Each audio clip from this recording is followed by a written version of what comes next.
अस्सलामुअलैकुम, मेरा नाम है जहाज़ेब हाशमी और ये है Nissan Dayz Highway star S hybrid 2019 model. ये गाड़ी 2019 मॉडल है और 23 इंपोर्ट है। और सेम इसी शेप में एक और गाड़ी भी आती है, मित्सुबिशी इके वैगन। निसान डेज़ कंपैरेटिवली उससे बहुत ज़्यादा प्रीमियम होती है, प्लस ये भी निसान डेज़ में टॉप ऑफ द लाइन चीज़ है, यानी कि हाईवे स्टार। इसमें ऐसी बहुत सारी चीज़ें आती हैं जो कि पाकिस्तान में अभी तक बहुत सारी लग्जरी कार्स भी ऑफर नहीं करती, जो कि मैं आगे कवर करूँगा अभी इस रिव्यू के अंदर। प्लस ये गाड़ी आपको इतनी लग्जरी के साथ साथ एवरेज भी बहुत अच्छी देती है। ये गाड़ी एस हाइब्रिड है, यानी कि माइल्ड हाइब्रिड, और हाइब्रिड होने की वजह से इसकी एवरेज तकरीबन 25 से 30 आपको मिल सकती है, डिपेंडिंग अपॉन ड्राइविंग पैटर्न। और अगर आप इसको बहुत ही प्यार से चलाएं तो ये गाड़ी 30 से 35 तक भी जा सकती है, जो कि आजकल की महंगाई में मेरे ख्याल से बड़ी डिज़ायरेबल चीज़ है। खैर, इस गाड़ी में एवरेज के साथ साथ फीचर भी बहुत सारे दिए गए हैं और इस पर कार साइकिल मोटरस्पोर्ट के पास अवेलेबल है। इस गाड़ी की डिमांड 42 लाख रुपए है और ये डिमांड है। अगर आपने इस गाड़ी के बारे में कोई इन्फॉर्मेशन लेनी है तो आप इस दिए गए नंबर पर कॉल कर सकते हैं या फिर आप साइकिल मोटरस्पोर्ट को विजिट कर सकते हैं। साइकिल मोटरस्पोर्ट की 2 ब्रांचेस हैं, एक रावलपिंडी में DSC2 के गेट 1 के ऑपोजिट लोकेटेड है और एक रावलपिंडी सदर में मरी रोड पर लोकेटेड है। इन दोनों ब्रांचेस के नंबर आपको ये शो हो रहे हैं। और साइकिल मोटरस्पोर्ट पे सिर्फ गाड़ियों की बाइंग एंड सेलिंग ही नहीं, बल्कि गाड़ियों का काम भी किया जाता है, जैसे कि tint, wrap, ceramic coating, PPF and much more. खैर, overall it's a great car and today I am going to review it. Let's start with the exterior of this car. ये निसान डेज़ हाईवे स्टार का front look है और highway star होने की वजह से इसमें ऐसी बहुत सारी चीज़ें दी गई हैं जो कि इवन निसान डेज़ भी ऑफर नहीं करती। जैसा कि अगर बात कीजिए इस गाड़ी की हेडलाइट्स की, तो ये हेडलाइट्स LED में हैं। इसमें लो और हाई दोनों के पॉइंट्स LED वाले दिए गए हैं और इसकी विजिबिलिटी भी बड़ी प्रॉपर है। और इसके अलावा इसमें फ्रंट पे DRL भी आती हैं। इनमें भी एक मज़ेदार फीचर है और वो ये है कि अगर आप इस गाड़ी को बंद करके लॉक करते हैं तो ये थोड़ी देर के लिए ऑन हो जाती हैं, ताकि आप इजीली अपने घर का जो गेट वगैरह खोलना है आप वो खोल लें। ये फीचर यूजुअली प्रीमियम कार्स के अंदर आता है, जैसा कि स्पोर्टेज वगैरह या इससे महंगी गाड़ियाँ, इसमें भी दिया गया है। इसके अलावा यहाँ पे इंडिकेटर दिए गए हैं। बाकी अगर बात कीजिए फीचर्स की, तो यहाँ पे पार्किंग सेंसर्स भी दिए गए हैं फ्रंट और बैक दोनों पे। और इसके अलावा इस गाड़ी में रडार भी आता है, जो कि इसके बहुत सारे फीचर्स को असिस्ट करता है, जो कि मैं आगे कवर करूँगा अभी इंटीरियर में जाके। इसके अलावा इस गाड़ी में वाइपर नॉर्मल से हैं, लेकिन हेडलाइट में ऑटोमेटिक वाला फीचर आता है, यानी कि रातों दिन को सेंस करके ऑटोमेटिकली ऑन या ऑफ होंगी। और इसके अलावा ऊपर भी कुछ यहाँ पे सेंसर दिए गए हैं जो कि इसकी बहुत सारी चीज़ों को इनेबल करते हैं। इसके अलावा ये गाड़ी डैशबोर्ड के बाद ऑलमोस्ट ख़त्म ही हो जाती है। इसके फ्रंट पे कोई बहुत सारा नोज़ या बॉन्ट नहीं दिया गया, जिसकी वजह से इन गाड़ियों को मैनूवर करना भी बहुत आसान होता है। और अगर बात कीजिए इस गाड़ी की साइड प्रोफाइल की, तो ये भी पूरी कार की तरह काफ़ी एग्रेसिव है और काफ़ी लोडेड है। अगर यहाँ फीचर्स की बात की जाए तो इस गाड़ी में एक तो रिम्स आते हैं डेफिनेटली, क्योंकि top of the line variant है। फिर इसके साइड मिरर रिट्रैक्टेबल भी हैं, एडजस्टेबल भी हैं और में ऑटो का फीचर भी आता है। और इसके अलावा इसके साइड मिरर को भी आप गाड़ी के अंदर बैठ के एडजस्ट कर सकते हैं। इसके बाद इसमें एयर प्रेस भी दिए गए हैं कंपनी स्टैंडर्ड ही। इसमें साइड पे यहाँ पे सॉफ्ट लॉक भी आता है ड्राइवर पैसेंजर दोनों की साइड पे, यानी कि आप इस गाड़ी को यहीं से लॉक या अनलॉक कर सकते हैं। और अगर आप इस गाड़ी को लॉक करेंगे तो इसके साइड मिरर भी फोल्ड होते हैं। इसके अलावा नीचे यहाँ पे एस हाइब्रिड की बैजिंग दी गई है, इसमें साइड स्कर्ट्स आती हैं। इसके अलावा इस गाड़ी की A पिलर भी ब्लैक हैं, B भी और फिर C भी। इसकी जो विंडोज़ हैं ये रेड विंडोज के साथ जाके कनेक्ट होती हैं। इसके C पिलर्स के अंदर ये ब्लैक कलर का पोर्शन दिया गया है, जो कि इसको काफ़ी अच्छी लुक दे रहा है। और उसके अलावा इस गाड़ी में करेक्टर लाइन्स भी काफ़ी स्ट्रॉन्ग आती हैं। इसमें फ्रंट फेंडर से रेयर फेंडर से करेक्टर लाइन्स कंटिन्यू करती हैं, जो कि इसके लुक में काफ़ी अच्छा टच ऐड कर रही हैं। और इसके अलावा इस गाड़ी की रेयर विंडोज़ भी प्राइवेसी वाली आती हैं, प्लस इसमें रेयर विंडोज़ हैं भी काफ़ी बड़ी, जो कि मैं भी अंदर बैठ के कवर करूँगा। और अगर बात कीजिए इस गाड़ी की रेयर लुक की, तो ये भी पूरी ही कार की तरह काफ़ी लोडेड है। इसमें बैक पे पार्किंग सेंसर्स भी दिए गए हैं। और इसके अलावा ये गाड़ी क्योंकि निसान डेज़ का हाईवे स्टार वर्जन है, तो इसमें टेल लाइट्स भी LED में आती हैं। इके वैगन में या डेज़ के छोटे वर्जन्स में ये टेल लाइट हेलोजन में होती हैं। इसमें थोड़ी प्रीमियम दी गई हैं, प्लस ये है भी ट्रांसपेरेंट। छोटे वेरिएंट्स के अंदर ये रेड कलर में आती हैं। इसके अलावा इसके बैक पे विंडशील्ड वाइपर भी आता है, वॉशर भी आता है, ऊपर स्पॉइलर दिया गया है और फिर इसके बैक पे बैजिंग बहुत सारी आती है, Nissan Dayz Highway star S hybrid. और इसकी वजह डेफिनेटली यही है कि ये गाड़ी टॉप ऑफ द लाइन है, तो इसमें हर ट्रिम ली गई है। इसके अलावा बैक पे क्रोम वगैरह काफ़ी दिया गया है। और इस गाड़ी की ट्रंक को अनलॉक करने के लिए यहाँ पे ट्रंक रिलीज दिया गया है।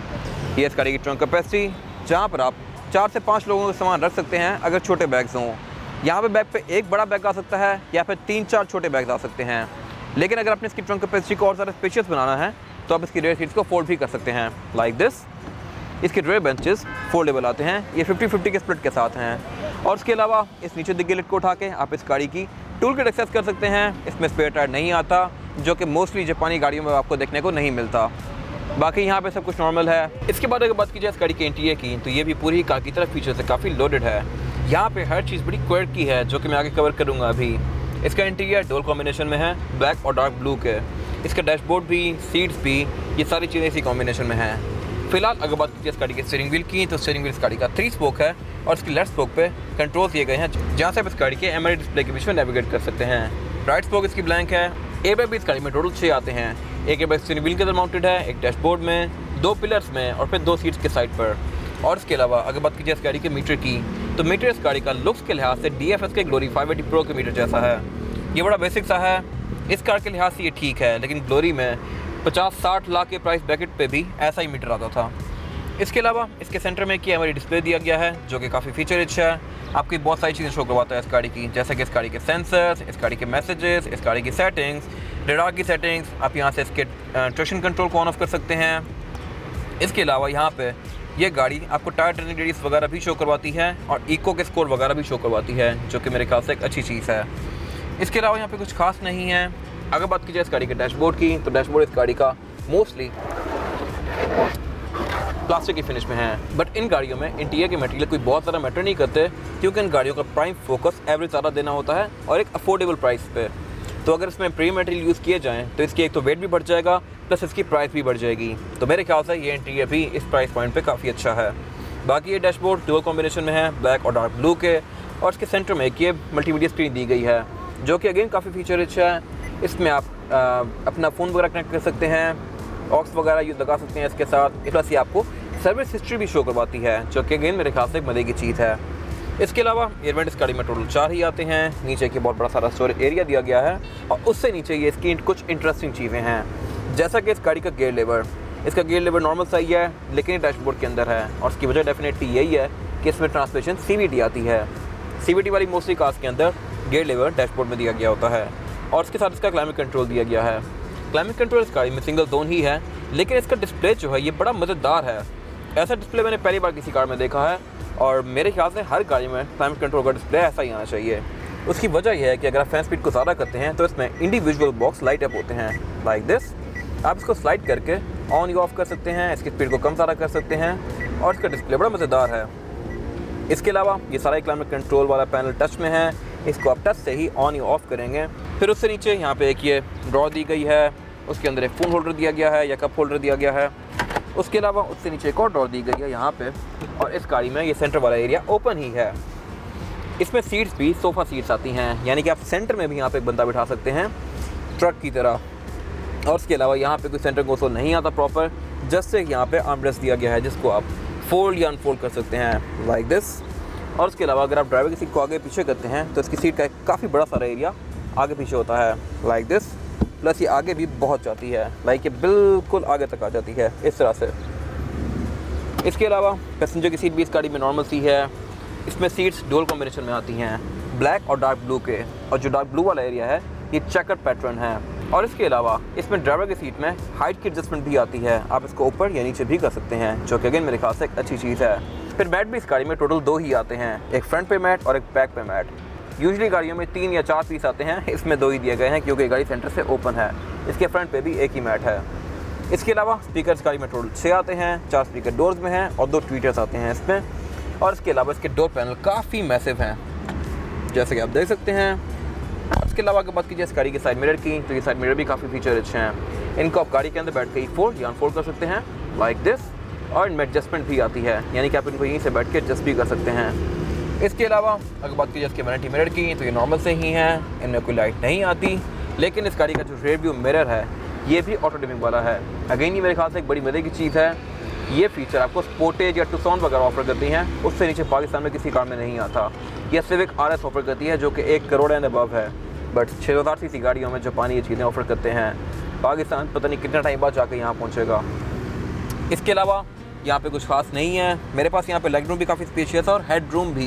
हेड रूम 6000 सीसी गाड़ियों के अंदर यूजुअली बहुत स्पेशियस होता है, तो यहाँ पे किसी को भी बैठने में कोई इशू नहीं होने वाला। बाकी हेडलाइट इस गाड़ी की ऑटोमेटिक फीचर के साथ आती हैं, विंडशील्ड वॉशर इसके नॉर्मल से हैं, और स्टीयरिंग व्हील इस गाड़ी का टेलीस्कोपिक है, यानी कि आप इसको ऊपर या नीचे भी कर सकते हैं। इसके अलावा ये स्पेसिफिक कार सिर्फ 7000 किलोमीटर चली हुई है और इसकी डिमांड 42 लाख रुपए है। इसके बाद अगर बात कीजिए इसमें रेयर पैसेंजर की सीटिंग कैपेसिटी की, तो ये भी बैक पे बहुत ज़्यादा स्पेशियस है। ये गाड़ी बैक पे सिविक या ग्रैंडी वगैरह से भी ज़्यादा खुली है, लेकिन यहाँ पे आप 2 लोग भी बिठा सकते हैं। इससे ऐसे कि ये गाड़ी चौड़ाई में कोई बहुत ज़्यादा स्पेशियस नहीं है। यहाँ पे 2 लोग आसानी से बैठ सकते हैं, लेकिन उनके पास ना यहाँ पे लेग रूम का कोई इशू है और ना हेड रूम का। मैंने ड्राइवर की सीट को मैक्सिमम पीछे किया हुआ है, स्टिल मेरे पास यहाँ पे इतना लेग रूम बाकी है, तकरीबन पूरे 1 फुट का। और हेड रूम भी मेरे पास यहाँ पे काफ़ी ज़्यादा स्पेशियस है। यहाँ पे किसी को बैठने में कोई इशू नहीं होने वाला, लेकिन लोग यहाँ पे 2 ही आ सकते हैं। बाकी फ्लोर बेड भी इस गाड़ी में फ्लैट ही दिया गया है। और यहाँ पे एमेनिटीज़ भी काफ़ी सारी आती हैं एक 660 सीसी कार के लिहाज से, जैसा कि आप इस गाड़ी की रेयर सीट्स को अपनी मर्ज़ी के लिहाज से एडजस्ट कर सकते हैं। अभी अगर मैं इसको थोड़ा सा आगे कर लूँ तो अब ये सीट अपराइट पोजीशन में है, लेकिन अगर मैं इसको लिटाना चाहता हूँ तो मैं इसको इस तरह से लिटा भी सकता हूँ, तो अब इसका सीटिंग एंगल और ज़्यादा कंफर्टेबल हो गया है। फिर बैक पे यहाँ पे 2 हेडरेस्ट भी दिए गए हैं, चाइल्ड सीट एंकर्स भी आते हैं, सीट बेल्ट्स भी आती हैं, पिलर में एयर बैग्स भी आते हैं। और इसके अलावा इसमें डोर्स में कप होल्डर्स भी दिए गए हैं, इसकी विंडोज़ बैक पे पावर आती हैं, डोर हैंडल क्रोम में है, बैक पे स्पीकर्स भी दिए गए हैं। और इसमें हैंड रेस्ट भी चारों पैसेंजर्स के लिए आते हैं, जो कि अगेन मेरे ख्याल से एक मजे की चीज़ है। यूजुअली जापानी गाड़ियों में सिर्फ फ्रंट पे एक हैंड रेस्ट आता है, बाकी बैक पे नहीं आते हैं, बट इस गाड़ी में चारों के लिए दिए गए हैं। इसके बाद अगर बात की जाए इस गाड़ी के इंजन की, तो डेफिनेटली ये गाड़ी 660 सीसी है, लेकिन इनमें भी 2 इंजन ऑफर होते हैं। एक BR06A जो कि ये इंजन है, और फिर एक इसमें BR06 टर्बोचार्ज वर्जन आता है।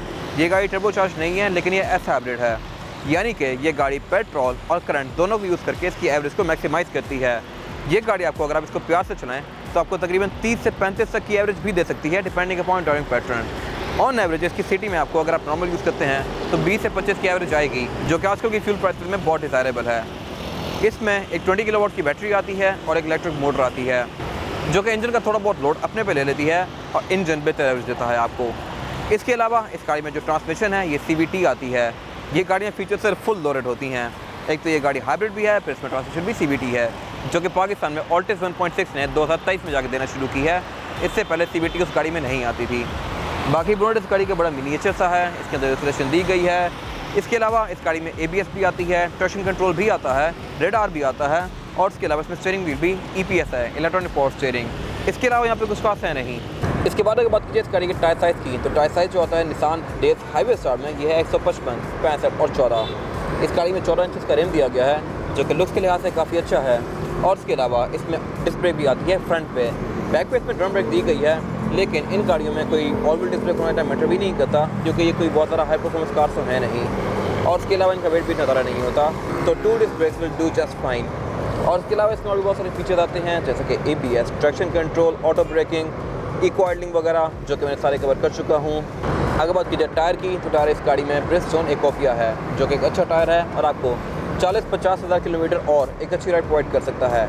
ये इस गाड़ी की फिजिकल की है, और इसकी की शेप निसान GTR जैसी है। डेफिनेटली GTR भी एक निसान की गाड़ी है, तो उसमें भी की कुछ ऐसी ही आती है। ये था आज का रिव्यू। अगर आपको ये रिव्यू पसंद आया है तो इस रिव्यू को लाइक कीजिए, मेरे चैनल को सब्सक्राइब कीजिए, और अगर आपके पास गाड़ी से रिलेटेड कोई भी राय है तो उसको कमेंट सेक्शन में शेयर जरूर कीजिएगा, ताकि वो लोग जो ये गाड़ी लेने वाले हैं वो आपकी राय से फ़ायदा उठा सकें। अपना ख्याल रखिएगा। Thank you.